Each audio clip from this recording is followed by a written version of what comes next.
Jadi sebenarnya kalau boleh nanya, apa itu sih kurikulum? Eh, Apa itu kurikulum? Maksudnya, you learn about curriculum, right? ya, Your ya. ininya kan kurikulum. Jadi apa tuh sebenarnya Gampangnya kurikulum itu? pakai analogi Spotify. Kurikulum itu playlist of things you want to learn, I see. Okay, playlist of the things you of want the to, things you want to learn. gitu. Kalau kita atur secara sistematis, maka kita bisa mulai mendengarkan dari easy listening sampai Yang jazz berat itu jazz ya, berat. atau rock, hard rock gitu. Ya, Oke. gitu. Walaupun kita nggak suka. Gitu. Terus kalau applicable ke sekolah, maksudnya sekolah Sekolah ya, SD, SMP, iya. Sebenarnya kita ngatur playlist itu. Habis itu di level ke bawahnya adalah bagaimana mengajarkannya dan mengukurnya. Jadi itu berapa modul-modul atau? Ya nanti kalau misalnya kalau layanan yang saya berikan kepada company gitu ya adalah nanti dia punya dokumen tentang kurikulum playlistnya itu sampai dokumen cara ngajarnya. Jadi artinya siapapun trainernya berpatokan pada itu akan sama deliver. Kan problem dari mengajar atau trainer-trainer saat ini adalah ngajar di satu tempat ke tempat yang lain, hasilnya belum tentu sama, karena tiba-tiba bisa belok kemana-mana. Jadi ini seperti apa ya, pathway-nya dijaga gitu, itu kurikulum itu. Nah, pun ketika misalnya kita lihat ada anak-anak dengan, kan kemungkinan ada anak bermasalah, ya bermasalah itu ada dua, karena dia sebenarnya jago, udah jauh berpikirnya, atau memang terlambat, gitu. Nah, bisa kita create path sendiri untuk mereka, asal kita tahu path utamanya apa. Tapi apakah itu menjadi satu problem atau tidak? Bahwa dalam satu kelas itu kan 40 orang, 50 orang misalnya. Dengan proper training, para guru bisa melakukan itu. Jadi dengan proper training gitu ya, kan kita bisa identifikasi, misal ada teknik-teknik yang untuk tahu siapa pace-nya seperti apa gitu. Tapi kepengen tahu juga sih, maksudnya gini, how did you decide that you want to go majornya itu kurikulum? Wah, itu ceritanya lucu. Itu gimana caranya? How Jadi did you know kurikulum itu kayaknya wow atau yang menjanjikan gitu? Yang interesting. Saya cerita waktu kecil, ayah saya dosen negeri. Terus ayah saya tanya, kamu cita-citanya mau jadi apa? Waktu itu kira-kira SMP. Saya bilang, aku nggak mau jadi dosen atau guru karena miskin kayak papa. Gitu. Semoga nggak ada yang tersinggung. Pada waktu itu ya kan memang dosen guru underpaid. Meskipun ayah saya di universitas ternama di negeri ini gitu ya. Udah punya udah punya gelar pula gitu ya. So dan ayah saya sangat berdedikasi mengajar gitu. Passionnya itu ya, bahkan sebelum meninggalnya pun dia masih jadi beberapa jam sebelum meninggal dia masih menyiapkan bahan ajar. Gitu. Jadi passionnya ngajar itu sampai betul-betul the last breath beneran. So waktu itu saya ngomong begitu, tapi moment of truth-nya terjadi waktu saya kan ngambil kursus bahasa Inggris, boleh nyebut ya, Yayasan Lia di Albelia waktu itu. Selesai terus ditawarin mau ngambil program jadi gurunya nggak? Wah, saya mau, tertarik karena jadi mahasiswa lumayan didapat tambahan gitu kan ya. Begitu masuk program mengajarnya saya kaget banget karena loh, kita jadi guru itu harus nyiapin bahan dan cara diajarin bahannya detail sekali dan nggak boleh lebih dari 2 lembar. Gimana caranya tuh? Padat banget ya? Padat banget gitu. Saya bahkan sebenarnya sejak waktu saya jadi konsultan saya ngajarin 1 lembar. Lesson plan itu cukup 1 lembar. I see. Gitu. Nah, jadi Waktu itu saya kaget. Waktu itu saya udah kuliah. Terus ini mohon maaf buat dosen-dosen saya gitu ya, karena saya membandingkan gitu ya. Dosen datang ke ruangan biasanya, oke, kemarin kita belajar sampai mana ya? Gitu. Gini, oke, kalau gitu gini. Dia cerita selama kuliah gitu. Tapi kayak nggak ada juntrungannya, kayak nggak nyiapin tuh. Ngarang ngidul gitu Iya, maksudnya. Iya, maksudnya dia jago, dia bisa cerita. Kalau mahasiswa banyak nanya, keluarlah ilmunya. Kalau enggak, dia akan hanya seperti mendongeng. How did you know? Ya, kalau menurut saya, bagaimana kita bertanya kalau kita nggak tahu? Bagaimana kita bertanya kalau kita nggak tahu? Well, apa yang ditanya? Ya, justru sebenarnya prosesnya begitu kita nggak ngerti, mesti nanya gitu ya. Karena ada istilah yang nggak mengerti kayak tadi, misalnya kurikulum itu apaan sih gitu. Itu kan kalau berani bertanya ya. Kuncinya harus berani bertanya gitu. Iya. Jadi waktu waktu itu mata saya terbuka. Wah, terus saya akhirnya punya prinsip. I'm responsible for my own success. I'm responsible for my own learning. Jadi sejak saat itu, waktu itu semester 4. Sebenarnya semester 1 sama semester 4 saya kuliahnya santai banget. IPK-nya cuma ya pokoknya asal nggak DO deh 2, berapa gitu. Sejak saat itu saya berubah. Memacu. Iya, karena saya nggak bisa manfaat. Saya tidak bisa menanti dosen saya nyuapin ilmu. Jadi saya belajar. Kalau misalnya minggu depan kita belajar ini chapternya ini ya, saya baca satu bukunya, bahkan saya tambahin buku lain. Jadi saya baca referensi. Ya, referensi bisa baca 2 buku untuk lesson minggu depan gitu.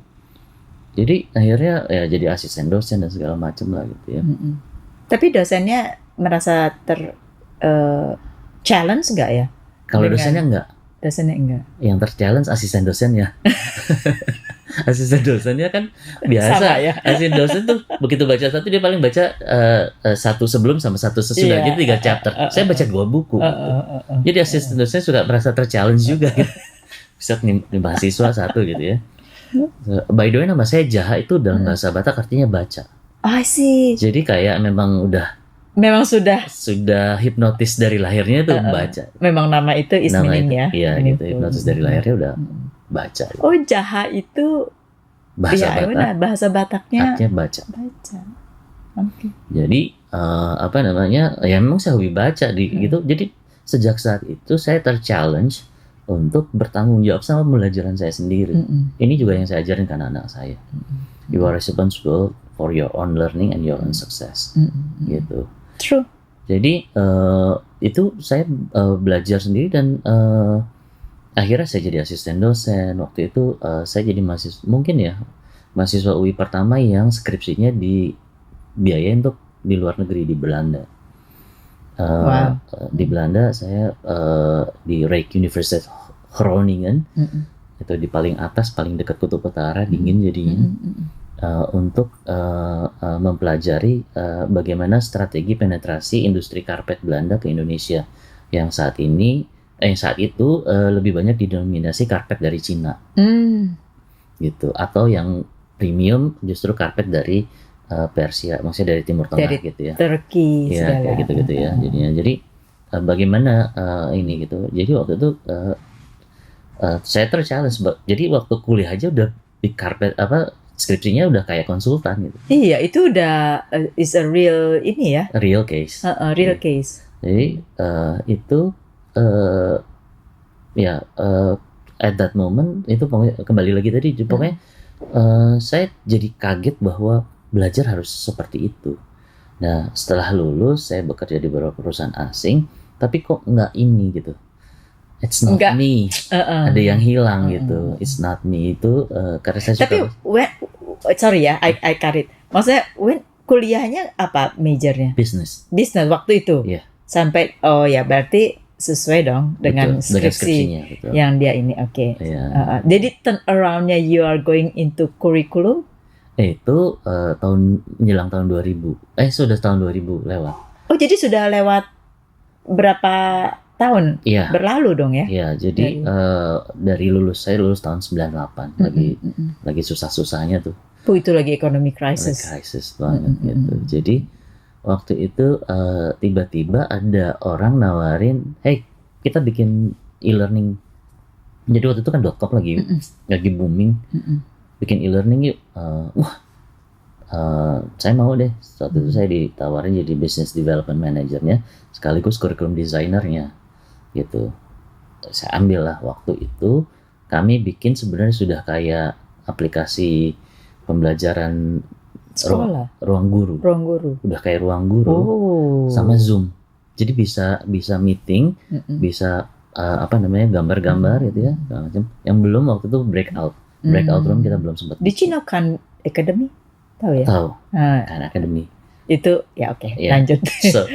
So pada waktu itu kita udah bikin kayak gitu. Tapi pada saat itu internet masih 5-6 kbps. Oh iya, memang problem ya. Jadi akhirnya kami death by technology. Setahun nggak sanggup jualan karena mau gimana 5-6 kbps, nggak ada yang bisa akses. Saat itu buka website aja bisa sambil masak Indomie gitu. Iya, lama banget. Gitu ya, apalagi mau conference call gitu, video call segala macam. Zaman dulu kan I work already gitu ya, itu memang kita mesti pay ke kayak misalnya ke Telkom atau apa spesial, memang untuk corporate. Betul, tapi itu masih lemot kan? Iya, kalau dibandingin US ya, of course. Iya, dibandingin sekarang pun juga masih lemot banget kan gitu ya. Jadi kita jualan ke manapun nggak bisa death by technology, simply death by technology. Jadi ya udahlah, passion itu saya pikir someday mesti. Jadi itu bubar saat itu. Bubar. Sayang banget ya. Iya. Waktu itu, it's just not the right time lah basically ya. Lahir terlalu early. Jadi pada saat itu, tapi orang udah mulai kenal ide tentang e-learning dan lain-lain gitu ya. Nah saya continue akhirnya jadi konsultan sekolahan. Mulai jadi konsultan sekolahan. Nah terus kenapa masuk ke konsultan sekolahan tuh waktu saya kan begitu punya anak, saya nggak terlalu percaya dengan kurikulum yang dibuat pemerintah. Karena ya menterinya ganti, kurikulumnya ganti ya. Gitu. Jadi ya saya nggak terlalu percaya dengan itu. Jadi saya harus bikin kurikulum buat anak saya sendiri. Cari homeschooling waktu itu nggak ada, masih belum populer. Yes. Terus juga waktu itu undang-undangnya belum ada. Baru ada tahun sekitar 2003 itu memperbolehkan homeschooling dengan cara nanti ngambil ini aja kejar paket A B C gitu kan, kayak gitu ya. That's true. Yeah. So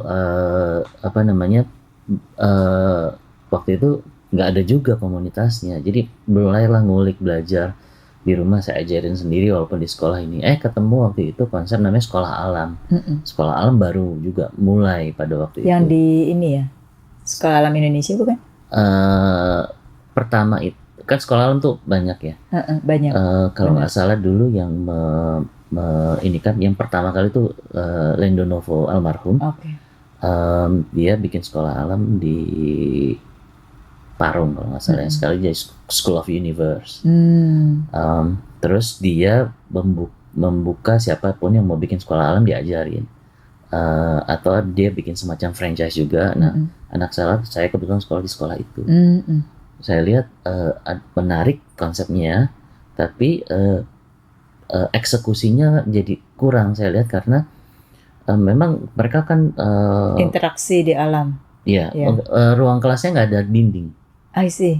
Jadi nggak perlu AC dan segala macam. Terus nggak bentuknya klasikal di mana ada guru di depan gitu. Jadi waktu ngajar di bawah pohon, kadang-kadang keluar dari ruang kelas, di bawah pohon semua ngeriung. Ada yang gelendotan sama gurunya, ada yang sambil tidur-tiduran. It's okay. It's okay di sana. Menarik sekali. Tapi begitu saya dengar gurunya menerangkan, metodenya masih klasik. Coba, berarti yang perlu saya ngulik lah tentang metode ngajar, pokoknya saya kulik. Itu ngulik sendiri lah. Ngulik sendiri karena di rumah saya ajarin gitu ya. Tapi ada yang lucu juga gitu, misalnya anak saya tuh begitu percaya sama gurunya, sampai waktu itu dia nanya, "Daddy, bahasa Inggrisnya ini apa?" gitu. Waktu itu ini cara how to pronounce 11 itu kan, ya.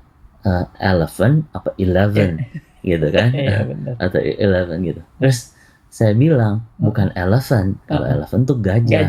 Tapi kata guruku, padahal saya yang ngajarin gurunya, cara ngajarnya, saya bantuin memperbaiki kurikulum bahasa Inggrisnya gitu.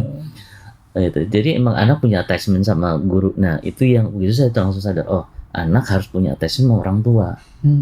Jadi saya dampingin terus tuh anak itu. Jadi siapapun gurunya, tetap sumber pengetahuan yang ini adalah orang tua. Gitu. Jadi di situ ya akhirnya kan konsepnya berkembang tuh, berkembang dan saya dari situ akhirnya saya gini, buat saya yang penting adalah anak saya punya keahlian belajar.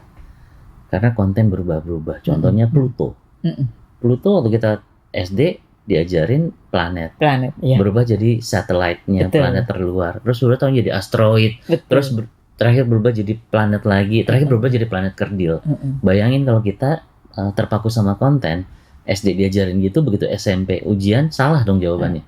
Iya benar. Kayak sekarang kita masih yang pertama tuh, yang gambar itu kan. Ya, ini juga waktu saya pulang dari Amerika, saya pengen ajak, kan di Amerika saya seneng ke museum. Di sini gimana museum ya? Saya iseng bawa anak saya ke planetarium. Kaget saya, kayak masuk ke ruang ke mesin waktu, karena exactly the same sama saya waktu SD datang. Nggak ada perubahan. Nggak ada perubahan gitu. Bahkan waktu ada display ini tata surya, Saturnusnya jatuh, putus. Karena udah digantung talinya mungkin udah tua, putus gitu pada waktu itu. Maaf mereka ini. Tapi itu bisa. Tapi sekarang untuk improvement. Sekarang kan ada. Ya jadi waktu itu saya kaget sekali sampai itu saya nulis di blog saya gitu. Saya judulnya Science Died in Planetarium. Very interesting. Ya, saya tulis di blog saya Science Died in Planetarium. Jadi saya belajar karena jadi passion saya ke kurikulum itu karena saya pengen anak saya mendapatkan yang terbaik. Gitu. Iya, betul. Jadi akhirnya saya ngulik gitu. Saya ngulik tentang astronomi.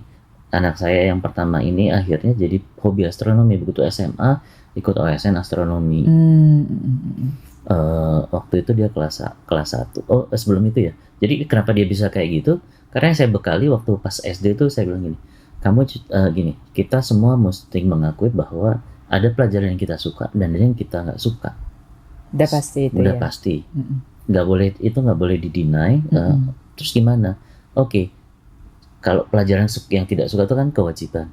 Ya udah, belajar caranya menyelesaikan kewajiban secepat-cepatnya supaya kamu bisa belajar kamu yang suka. Setuju, bener. Gitu. Nah itu anak saya latih itu dari SD sampai kelas 2 SMP udah nggak pernah saya tagih belajar. Karena dia udah tahu, oh belajar pelajaran ini saya butuh waktu ini gitu.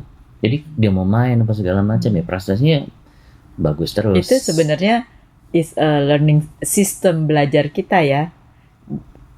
Nggak, saya hanya mau share aja, saya jadi inget itu. Kalau kebanyakan pada bilang, saya mengerjakan sesuatu yang saya suka dulu, yang nggak suka belakangan, dan itu pasti tidak terjadi. Tidak terjadi. Nah, kalau saya balik, saya tidak suka dulu supaya cepet-cepet dah selesai. Setelah itu, saya kerjakan yang saya suka, dan itu nggak apa-apa, take longer time, tapi saya tahu hasilnya ada gitu loh. Nah, ini yang switching ini nggak semua orang. Ya kan, orang pasti mau sukanya dulu. Yang sukanya dulu. Kalau saya dulu strugglingnya adalah yang tidak sukanya dulu. Jadi itu yang saya ajarkan kepada anak saya. So, akhirnya dia bisa belajar macam-macam sampai akhirnya waktu kelas 1 terpilih jadi wakil sekolah untuk kompetisi OSN astronomi tingkat provinsi. Dia itu waktu kelas 1 peringkat 13 dari sekian banyak anak. Yang 1 sampai 12 itu kelas 2. Anak kelas 2. Dia kelas 1 yang 13. Artinya kalau kelas 2 kan tahun depan udah gak bisa ikut. Iya. Artinya tahun depan dia masih punya chance. Tahun depannya ikut lagi. Tapi ini anak juga lagi senang-senangnya jadi organizer. So dia jadi ketua acara pentas seni waktu itu. Pensi. Kebetulan jadwal acaranya tanpa ini jadwal ujian untuk supaya dia masuk ke nasional sama pensinya barengan. Waduh, saya sebenarnya berharap dia milihnya OSN gitu. Tapi kan sebagai orang tua saya nggak mau imposing my my opinion sama dia gitu. Jadi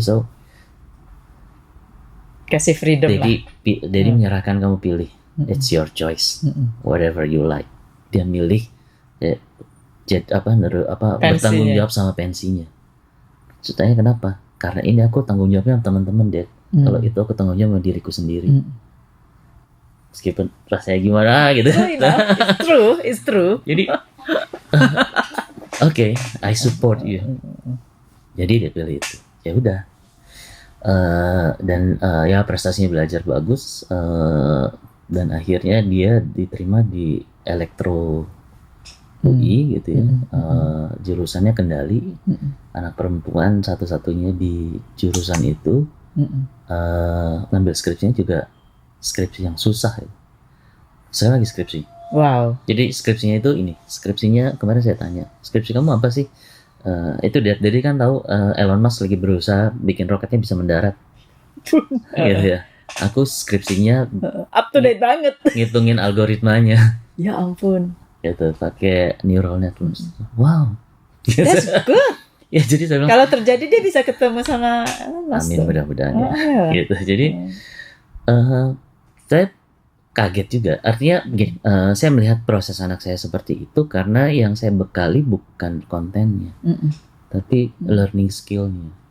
Nah, kurikulum kita itu kurang di situ. Yang dibekali adalah belajar kontennya. Kapan Pangeran Diponegoro meninggal, tapi bukan misalnya kenapa Pangeran Diponegoro meninggal? Ada pengkhianatan kah? Atau ada yang dia biasanya perfeksionis tiba-tiba ada yang dia dia kurang perhatian sehingga akhirnya di ambush gitu. Itu seperti kita belajar di doktrin gitu ya. Iya, padahal kan kita maksudnya sejarah kita belajar apa yang bisa kita gali dari itu gitu, yang bisa kita pakai buat itu. Nah, jadi saya jadi passionate tentang kurikulum itu karena ya begitu. Ini my kids we are talking about gitu. Tapi memang ada kurikulum yang belajar kurikulum gitu.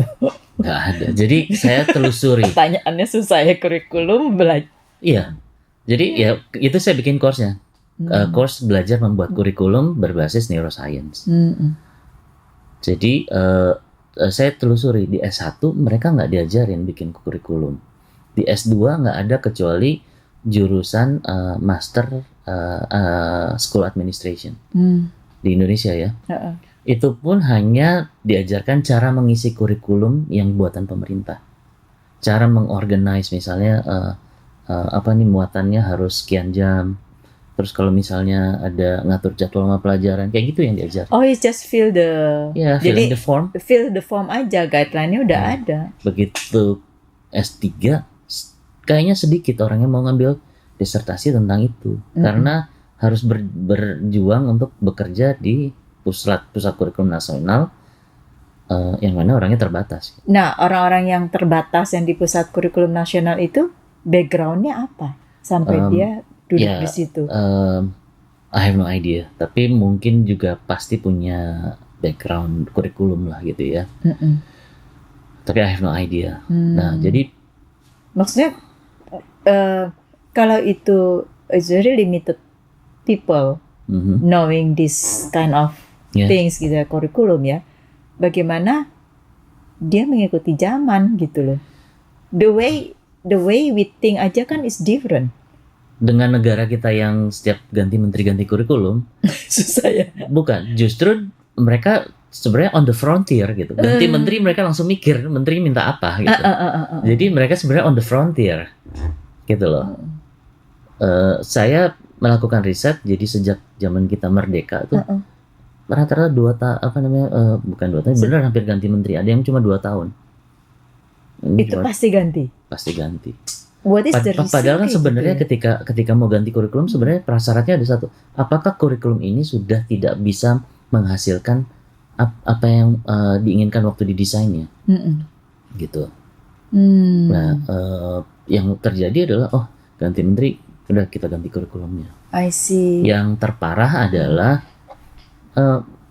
tidak bermaksud bicara politik, tapi memang terjadi waktu zaman Pak SBY. Jadi kebetulan waktu beliau baru dilantik beberapa bulan itu di launching, dia harus tanda tangan kurikulum berbasis kompetensi yang risetnya dimulai dari zaman Pak Habibie. Aduh. Jadi ya ini sebenarnya bikin kurikulum bener kayak gitu. Jadi Pak Habibie karena teknokrat, dia tahu bikin kurikulum harus seperti apa. Jadi di riset dulu kurikulum ini nggak cocok atau udah nggak cocok atau enggak. Terus harusnya kayak apa gitu nantinya. So what is the next-nya gitu ya? Terus di trial di beberapa tempat dan seterusnya. Nah, di tanda tangannya zamannya Pak SBY. So itu udah sekitar 10 tahun itu melahirkan kurikulum itu. Dan kurikulum itu bagus. Terus dalam rangka nggak tahu ya apa gitu, beberapa bulan kemudian dia tanda tangan kurikulum baru. Halo? Dari KBK dan jadi kurikulum KTSP itu kurikulum tingkat satuan pendidikan namanya. Tingkat satuan pendidikan. KTSP. Jadi setelah dia tanda tangan yang hasil research atau hasil preparation the presiden sebelumnya, itu dia berapa bulan kemudian tanda tangan lagi kurikulum baru. Over like 6 months. 6 months after that. Yes. Yeah, I heard that sebenarnya. Gitu. Nah, tapi yang ini ya artinya ini diganti dengan yang itu. Kalau kita jembrengin antara KBK dan KTSP, dia cuma ngilangin 2 bagian paling bawah, yaitu sumber ajarnya mana, jadi guru dibebasin mau nyari dari mana aja. Which is sebenarnya good, tapi guru-gurunya simply nggak equip untuk nyari bahan ajar gitu ya. Mungkin atau di daerah dia nggak punya akses untuk cari bahan ajar. Benar. Gitu. Sama satu lagi saya lupa, ada 2 pokoknya. Itu kalau lihat di kurikulum itu memang 2 option paling bawah dihapus, ganti nama. Tahun 2013 keluarlah namanya Kurtilas, kurikulum 13 di akhir kepemerintahannya Pak SBY. Ini pun sebenarnya bagus karena dari KTSP sampai 2013 itu risetnya udah jalan. Jadi lumayan, maksudnya bagus lah. Bisa. Gitu. Dan saya lihat ini bagus, tapi pada saat itu premature. Pada saat itu saya punya bos yang di dalam tim itu, tapi bos saya semua kajiannya diserahin ke saya, jadi saya tahu isinya kayak apa. Dan waktu itu sebenarnya para expert yang diundang bilang ini belum siap untuk di launching sebelum pemilu. Di launching juga sebelum pemilu. Ya masih ada sesuatu gitu yang dikeluarkan sebelum. Ya jadi akhirnya itu political juga ya. Jadi political lah jadinya. Tapi itu kurikulum bagus sekali. Nah apa itu sekarang? Sekarang waktu zaman berikutnya kan Pak Jokowi, menteri pertamanya Pak Anies. Ya. Pak Anies kayak kalau nggak salah dulu ada di tim pembuatan Kurtilas tahu. Jadi pelan-pelan diperbaiki itu sama beliau. Tapi nggak lanjut, saya lupa Pak Muhadjir kalau nggak salah ya. Beliau memperbaiki itu siapa ya Pak? Saya lupa pokoknya. Habis itu waktu itu kan Pak Jokowi minta dibuatkan kurikulum revolusi mental. Tapi sama menteri-menterinya di periode pertama tuh nggak dilakukan, cuma memperbaiki KTSP aja. Akhirnya jadi bagus lah berjalannya gitu ya, sampai akhirnya begitu Pak Nadiem ini. Nah ketika ada Pak Nadiem ini walaupun kalimatnya agak nggak enak, tapi menurut saya ini komplimen. Jadi Pak Nadiem dengan gilanya waktu baru ini bilang kami dari Diknas membebaskan sekolah yang sanggup bikin kurikulum untuk bikin kurikulum. Actually it's good. Ya ada always two side of the coin lah. Always two side of the coin gitu ya. Positif negatif ya.